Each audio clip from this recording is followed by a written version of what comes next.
તો વિશ્વનું સૌથી મોટામાં મોટું મંદિર જે 100 એકરમાં ફેલાયેલું છે, તમને ખ્યાલ છે ભારતમાં નથી, તો ક્યાં છે બાપુ? કંબોડિયામાં છે. કંબોડિયા મતલબ થાઈલેન્ડ થી નીચેનો દેશ છે. ગર્વની વાત એ છે કે 1985 સુધી એ રાષ્ટ્રની ભાષા છે ને એ સંસ્કૃત હતી. શું વાત છે? રાષ્ટ્ર ભાષા સંસ્કૃત હતી કંબોડિયાની અંદર. વિશ્વનું સૌથી મોટામાં મોટું બ્રહ્માજીને સમર્પિત મંદિર છે. યુટ્યુબ ના માધ્યમથી ઘણા બધા વિડીયો છે, જોઈ શકશો. એનું નામ છે અંકોર વાટ. બીજું ઇન્ડોનેશિયાની વાત કરીએ તો 5000 કરતા પણ વધારે શિવ મંદિર છે.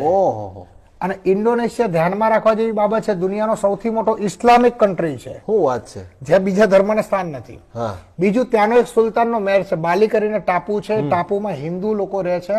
એ બાલીના ટાપુમાં નીચે દરિયાની અંદર, હમણાં જેમ દ્વારિકાની અંદર નીચે દરિયામાં જઈને તમે કૃષ્ણનગરી જોઈ શકો ને, ત્યાં વિષ્ણુ ભગવાનનું મંદિર છે, બહુ મોટું દરિયાની અંદર. દરિયાની અંદર ટિકિટ લઈને તમારે 500 મીટર અંદર જોવા જવાનું. એ મંદિર ત્યાંનો આર્કોલોજી